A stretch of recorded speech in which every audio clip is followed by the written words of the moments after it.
And I'm completely throwing you into this, into my bullshit. I don't have anything. We could just say, welcome to...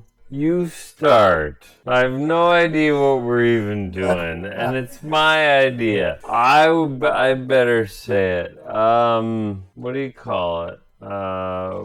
You've been warned. That's what we call it. How do you do? We're about to unfold the story of the Bride of Frankenstein. She's alive! Alive! a monster created from cadavers out of rifled graves. A tale that sent my blood into icy creeps. Would you like to hear what happened after that? Well, we've warned you. You have been warned. Welcome back to Frankenstein Minute, the podcast that dissects the Universal Frankenstein film series minute by minute. I'm Tom Lang. And I'm Bill Evenson, and today we're dissecting minute 58 of Universal's 1935 film Bride of Frankenstein. Yes, we are. We have faded out from the fade out that we talked about. We are fading in from the fade out. Technically, it's a lap dissolve, but okay. It's a lap dissolve? Yeah. It's where. What does that mean? You keep saying that. What does that mean? It's where the one scene replaces the other. They sort of dissolve from one to the other. It's not a fade out is where it goes to black. And then a fade in is I see what you mean. From black into the picture, but dissolve is where the two overlap. Hence, lap. Oh, and dissolve. lap. Ah, nice. Very nice. It's like film school. You just got to wait till episode 120 something and we'll explain the lap. Since I've been jabbering about it for 2.5 years. I'm using we loosely, but yeah. Yeah, that only took 2.5 years. And then we dissolved to the miniature that I for some reason thought had happened earlier, but hopefully you cut that out. Let's stay in. Oh, nah, we'll see. We'll see. Yeah, is this the footage that they just found more of it? Yeah, I was just going to mention recently? that. It's a model shot of the watchtower, presumably the same watchtower from 31, although it's been enlarged and slightly redesigned like everything in this film and more stylized than previously. Cleo E. Baker was the model maker at Universal. Classic Horror Film Board user Dr. Lamont Stein posted on June 19th of last year a clip of said miniature extended beyond that used in the film. Yes, that's exactly what I'm talking about. And it was last year, meaning the 2020? June 19th. Or did you say 2019? June 19th of 2020 is when it was posted. Okay. It's Getty Image stock footage, apparently. He stumbled across it, and it's the same miniature, only seen in a... I'm sorry, do you know what I'm laughing about? No. Did you see the... All right, so I'm sorry, hopefully you don't have to cut all this out. Am I wrong there? You're not wrong, Walter. You're just an asshole. No. It's just the Getty thing makes me laugh, because you see this so commonly now that it says Getty on the screen. And that is what happened was somebody posted a picture of one of those rioters that stormed the Capitol on Twitter, and they said via Getty, an image of someone, and people online thought this person's name was Via Getty, like that was this guy's first and last name. I don't remember if it was the guy taking the podium, but it might have been. So that was That's nice. That made me laugh. That's nice. Yeah. It's further back. It's really super clear too. It's a really sharp image. The one in the film is a little fuzzy because it's sandwiched in between a couple of dissolves. So we're looking at a second generation of it. But it's a longer shot. We see the mountains in the background. Right. Really nice. You can see the road kind of, you see in like a Bugs Bunny cartoon with the road leading up with the cliffs on either side up to the door of the watchtower. It's like a minute and a half long. And there's two shots. Well, wait a minute. I like that you're calling it it's like a Bugs Bunny cartoon. Because what it's like is Dracula, right? From 31. It's like that's Dracula. The thing you mean? Like the little windy road. But you hate Dracula. You know what I don't hate Dracula. Young Frankenstein is probably a better example because the matte painting in that has that same road leading up to it, which I'm assuming is a reference, a callback to this stuff. Okay. But it's about a minute and a half long. We get the fog sort of rolling in. There's an edit, and it's raining, and there's lightning. Yeah. I don't think that ever appears. We'll have to look. If it did, it would have to be. So it's really cool. Apparently, this is later on. It doesn't happen here, obviously. Towards the end. It's amazing to think that would turn up apparently that's in 2020, 2020, yeah. How long has that been lurking in the stock footage on Getty that no one saw it or recognized it till this Dr. Lamontstein stumbled across it and posted it? Yeah. And I downloaded it. Of course, it has Getty Images stamped across the whole thing, but the watermark. The watermark. I can at least look at it and slow it down and pause it. And it's a really nicely detailed miniature that doesn't get it's not used as well in the film as this little clip is. Well, and that's pretty great too, right? I mean, that's one of the things that you can criticize about a lot of films is that they spend too much time on the effects. Right. And in this case, it's a quick Whale or Kent or whoever looked at it and said, this is a great establishing shot, and that's all we need. Yeah. And that's all you need. Yep. So there we go. I was tempted to quote George Lucas, who apparently has said, and I've seen the clip actually, something like a movie with great special effects but no story isn't a good movie or something. Oh, which is a lesson that he clearly forgot. Yeah. Oh, there's a cell phone if I ever heard one. Exactly. Wow. Okay. I don't know that I've ever heard the word self-own said out loud. I thought you said cell phone. Anyway, totally gone off the rails. But I managed to bring up Star Wars, which is There we go. It's always a good thing. That's right. Oh, it's 2 minutes, 41 seconds long, this clip. You know what it reminds me is there's lots of clips like that on the extras on the Doctor Who DVDs. You'll see miniatures like that. Where From Bride of Frankenstein? And then, but similar ideas, establishing shots of miniatures. Oh, sure. Actually, recently, I remember seeing one of a castle that's really kind of similar to this. I just totally blatantly trying to bring up Doctor Who now that I brought up Star Wars. Yeah, okay. Anything else? I could bring up Marx Brothers or Bugs Bunny or something. I did already mention Bugs Bunny, so you managed to bring in Bugs Bunny. That was good. Okay. Then again, it dissolves to the front door. We have Henry, Pretorius, Carl, and a new character, Ludwig. So apparently they've jettisoned Rudy. Okay. Rudy had himself. He turned himself in and let them hang him because it was no life for Rudy's been hanged. No life for murderers, so he allowed himself to be hanged. So they dug up Ludwig, who's played by Ted Billings, who gets a credit. I don't think he has a line in the film. I don't think Ludwig ever says anything that I don't know of a line. I don't think he does, but he's billed in the credits. I can't think of anything. Whereas Rudy's not, or Albert. The bride's not. It's weird, and it's especially weird because the actor Ted Billings, 95% of his credits are unbilled. This is one of a handful of movies in which he actually gets a billing, and he doesn't say a word.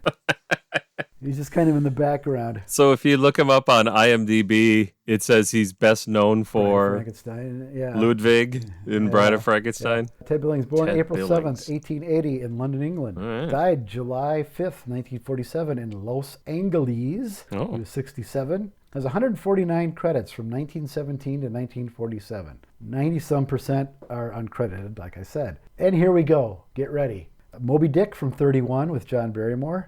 Some obscure film called Frankenstein, where he apparently plays a villager, uncredited. Was that right? Murders in the Rue Morgue, which we've heard of before. Impatient Maiden for James Whale. Kiss Before the Mirror for James Whale. The Invisible Man for James Whale. Clive of India has come up a few times. He's in that. Bonnie Scotland with Laurel and Hardy. Remember Last Night for James Whale. The Invisible Ray. He plays Ray.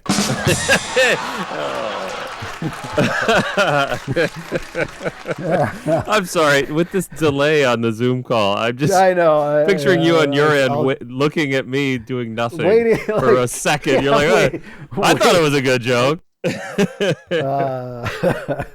Christmas Carol from 38. Mr. Moto's Last Warning. Stagecoach. Gosh. Man in the Iron Mask for James Whale. The Adventures of Sherlock Holmes. Oh, my.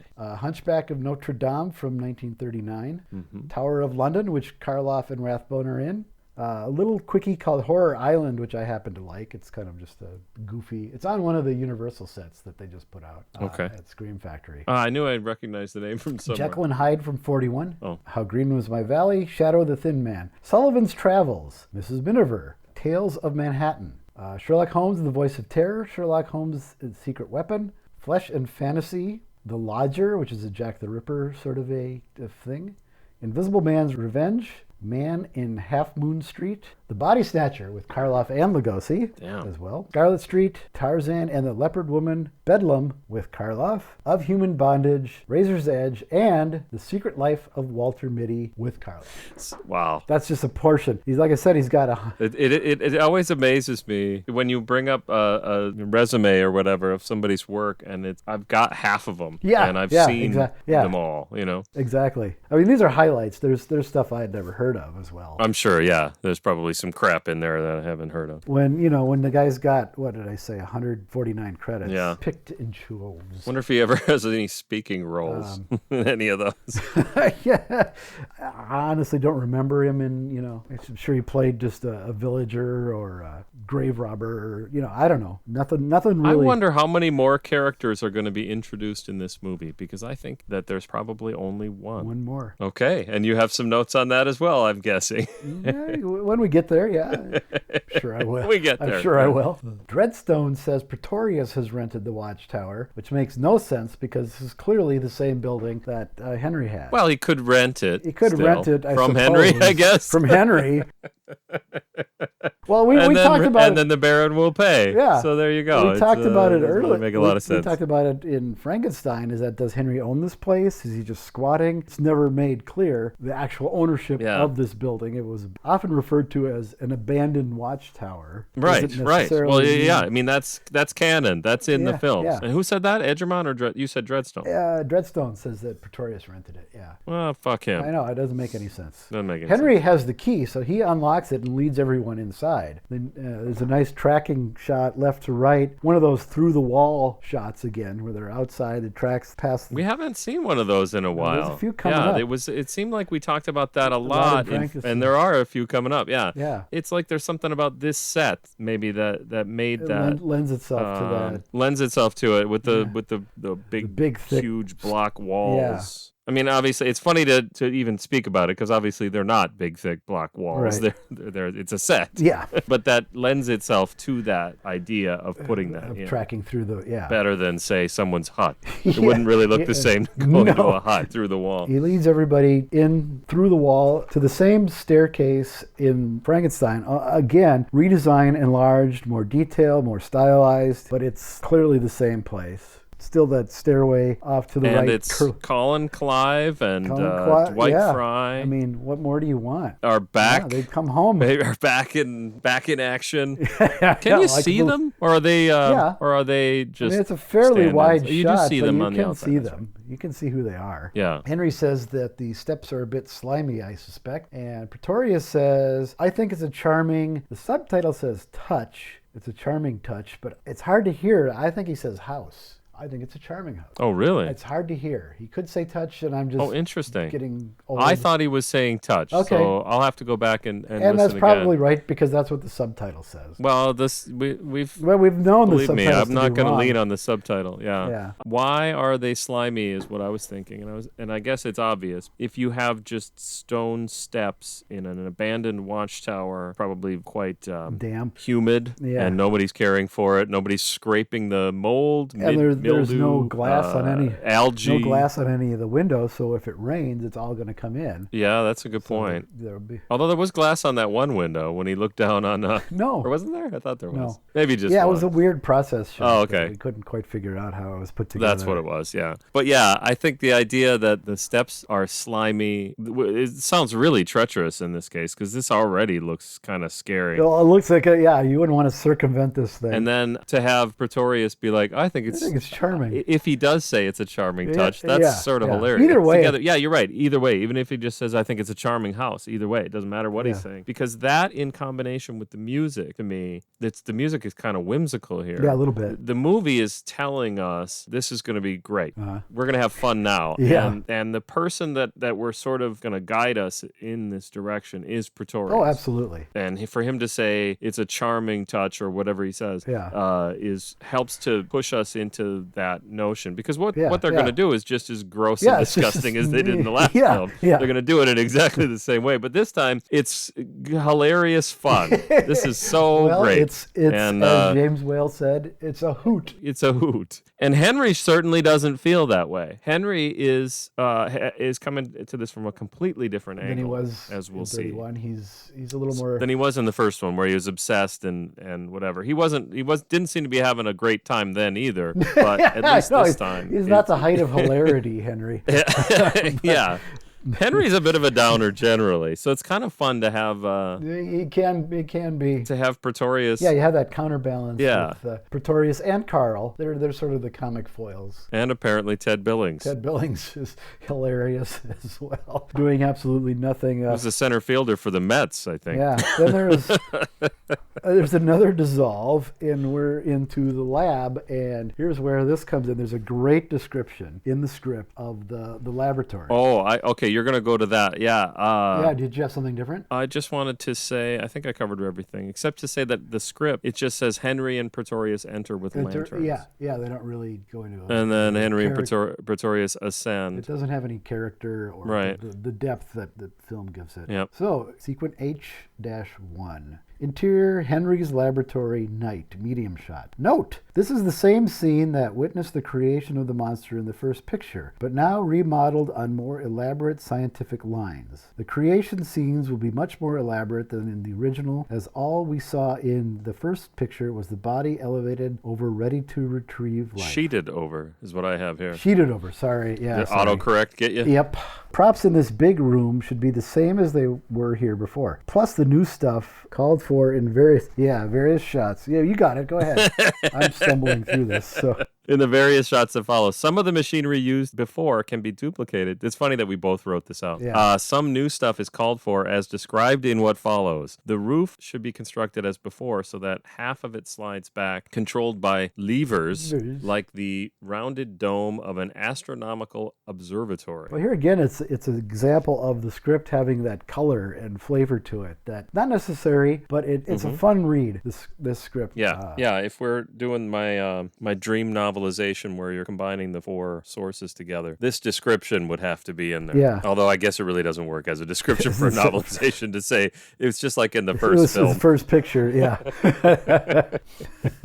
So it's a wide shot of the lab. Yeah. Oh, go ahead. So we're going to spend we're entering into the climax. The rest of the movie. Where we're going to spend pretty much the rest of the movie. There's just little bits that aren't, but we're pretty much at the end of the movie now. Yeah. I was going to say, what it reminded me of is the 8mm version that I had as a kid. So I decided to look that up to see if somebody had a copy of it on YouTube, and I watched a copy. Oh, did you find it? Okay. And the movie's a little bit different than I had expected. I had remembered it just being this scene basically from here on out. So that was why I was going to mention it in this minute. Well, it turns out there are some other little bits of scenes. There's Henry. Have you seen the Super 8 silent? Yeah. Well, I had it somewhere around here, and I haven't looked at it in probably 40 years. But it's about 200 feet of film. Okay.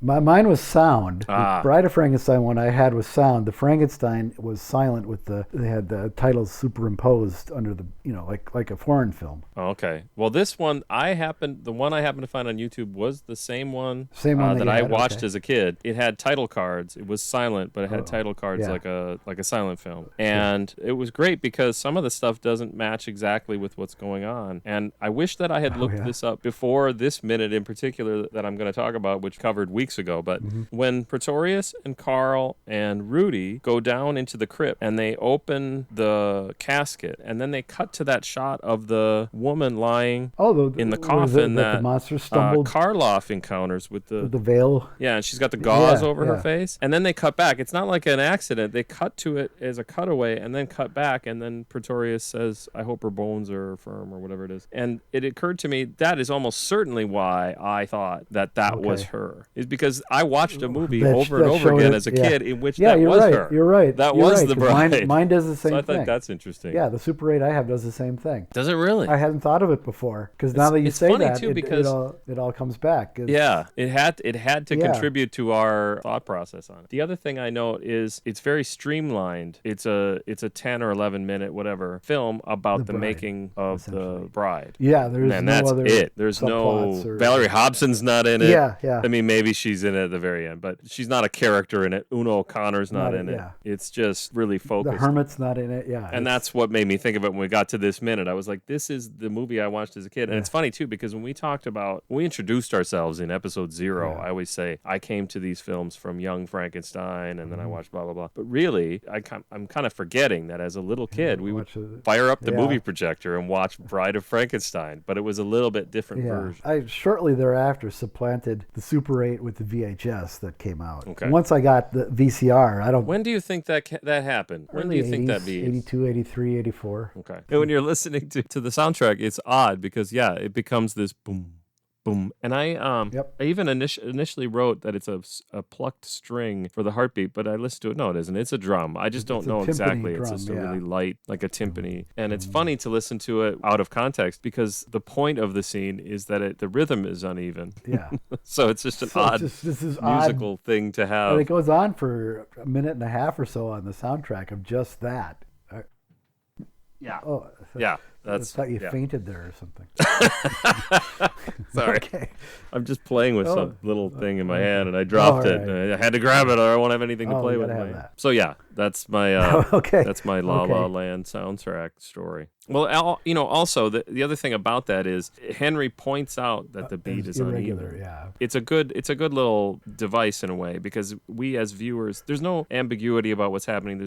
Everyone immediately understands what's happening, which is it's a good way to it's a good setup to a payoff for what's going to happen. I think next week where the beat becomes more even. Yeah. I don't know.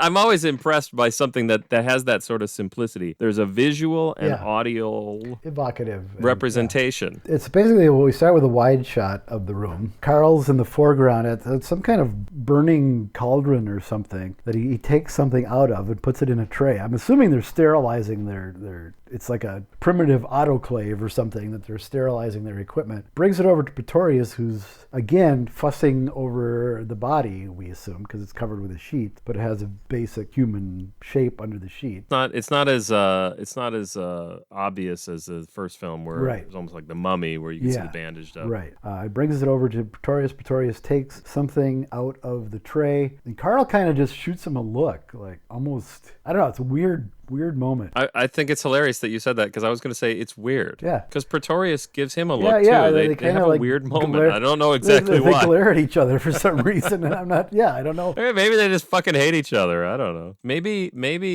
Pretorius has blackmailed Carl too. Maybe. Although you can't abduct any of Carl's family members and use that as an enticement to get Carl to do anything because he'd be like, kill him. I hate them all. That's true. Fuck them. Oh, you got my uncle? Oh, you want my auntie? Anybody else you want? I got some cousins. It's interesting to think that we would have been burnt at the stake as wizards. Yeah, and this is what I said when I said about him being chatty. It's a nice touch that Pretorius is that sort of clueless about the gravity about the situation, he just doesn't give a shit. Now he's gotten what he wants, and he's gonna treat Henry as if they're best friends because they're doing this great thing. Yeah, and he uses the word experiment, which is kind of hilarious. Right. But I suppose that's what I'm pretty sure Henry referred to it as an experiment in the first film. Well, it is. Well, by now it isn't really. Well, it is because they're doing it in a different method. Okay. They're still proving their thesis. They're not because they're doing it differently. Pretorius grew from seed a lot of these parts that are on this body. The only thing that seems to be harvested from another person is the heart. Because everything else, and the skeleton, it's Madalena Ernestine's skeleton. Yes, no, I think we've established that because I found it so confusing. The thing we just talked about from the Super 8 film, that I thought they just found a fresh body and used that. But no, we've definitely established that is what is happening. Like he says my methods. Yeah. So I guess you're right. And in the film proper, not the Super 8, but when they do open Madalena's casket, she's definitely a skeleton. Well, that's true. Well, actually, I think if you looked close enough in the Super 8, you probably see it there too. Because that shot's in there. You probably see it there too. Because it's a wide. Yeah, I should dig that out. I know I've got it in a box here somewhere. I'll send you maybe if this would be one of those things I promise our listeners and never actually do. But like put up an actual YouTube link to the one on YouTube. YouTube. Also, put up the link to the castle shot that we were talking about. Oh, absolutely, because I went to look for that, and I don't know where it is. So I was glad to hear you talking about that. Yeah, I'd searched in the Classic Horror Film Board and found it. Okay, I didn't even think to look there. You know what else I noticed about and I had bookmarked it at one point, so I forgot that. Another thing I noticed about the Super 8 film is they don't put in I keep wanting to say subtitles, but title cards for everything. So Pretorius will say something, and then it just goes on. Yeah. You just have to guess what he said. Yeah. And I know what he said, but... Frankenstein had some of that, too. Most of the time, it was a subtitle superimposed at the bottom. But yeah, there was a few sentences here and there that just sort of zipped by. And you had some Laurel and Hardys that were like that, too. Just a guy flapping his gums like Bela Lugosi and Frankenstein meets the Wolfman. Yep. All right, so Henry doesn't react to being called a wizard. He doesn't care at this point. He's micro-focused now on what he's doing. And that's important for maybe the rest of this movie. He barely notices what's going on in the scene. And I think we'll have more to say about that next week. But he's hyper-focused. Yeah, I think the heart is beating. Pretorius joins him, and his eyes are like popping out of his head. And he comes and sits down next to him. And this is where the timpani starts to mimic the heartbeat. It's almost like the music is a sound effect at that point. And then that thing, it's whatever, the little in the script, meter. I think next minute I wrote it down. It's got a name. Okay. You increase the saline solution. I have no idea. I'm not a doctor. I just play one on TV. I have no idea what that means, but apparently it's not enough. I think it hasn't aged well, actually, because once they started selling it at Walgreens, right? I mean, I wore contact lenses in the 80s, and saline solution. You don't put it into your heart. Well, Trump never told me to put it into my injected into my. I guess I don't know. You might to stave off. Yeah, there you go. Well, I mean, also you do actually get it injected into you. I mean, you've probably had it happen. You're having surgery. That's a way of, what's the word I'm looking for? You kind of stabilize your metabolism that way if you're giving you liquid, whatever you call that. Hydrating you. Okay. There you go. So he's got to hydrate the heart, and it just seems like it's one of those terms that I just think it would have been better if they had just made up a term. And that's a big thing in science fiction generally. The technology outdates pretty quickly. Yeah. And you still see it. There's a movie, I can't remember which one it was. Maybe it was Wonder Woman, where they referenced cold fusion as if it's something that you use to make something cold. Oh, really? It's like, why don't you just make up a word? The newest? I can't remember what movie it is. I probably got that wrong. A newer movie? I didn't see the newest one, so I know it wasn't that. Or maybe, I don't think it was that. But it's just funny to me when you could just make up a word and it would be fine. It would be just fine. But instead they say saline solution, so I look and I go, why are you putting that on the... What is that? Why would you... I guess maybe the heart's drying up. That could be. Again, not a doctor, so I don't know. No. And at the very end, Pretorius asks if there is life here. And I have to wait and see. I will have to say, but Clive does say no. We hear that in this minute. He says no. Right? The reason I bring it up is I love the way he says no. No! It's just like... no. There's another time when he said no, no, no. Is that in the first? No, it's in this one. No, I can't hear of such a thing. It's in his apartment. No. It's in Pretorius. Oh, like in his... I think he actually says it in his apartment, yeah. So there we go. So yeah, and that's another part of that atmosphere of Pretorius having one attitude and Henry having a completely different attitude. Right. He actually heard what Pretorius said and is like disgusted. Like, no, leave me alone. Because he's really focused on what he's doing, and we're sympathetic in this case because we assume he has a good reason to be focused on what he's doing. He wants this to be a success because he cares about a living. Right. There we go. And with that, follow us on Patreon. Yep. Keep following us. Subscribe to our podcast where we dissect the Universal Frankenstein film series. You can subscribe on YouTube. That's true. Like us. Hit like if you're listening to this on YouTube. I don't know. It's been a long day. If you're listening to us on YouTube, hit like and subscribe. That's all we ask. It's not too much. Not a big deal. And there's the music. If it's terrible, we're probably going to put it up anyway. So we're going to put it up. We have to. Yeah. We'll put it up today. Yeah, I'm not going to edit this thing.